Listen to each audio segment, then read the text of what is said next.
और मुखियादी आवल हो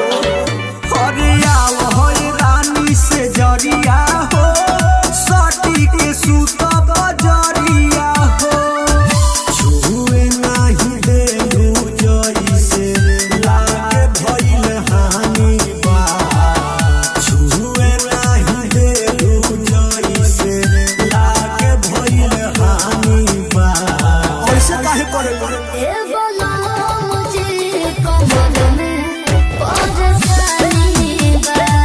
कैसे हो गई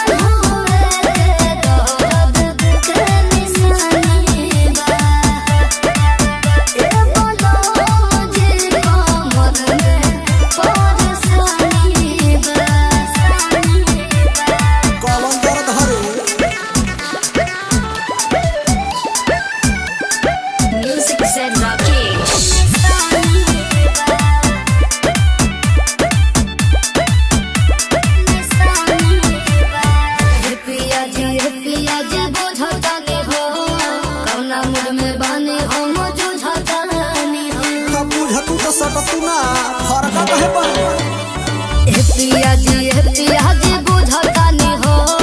कौना मूड में बानी हम जुझतानी हो सुनो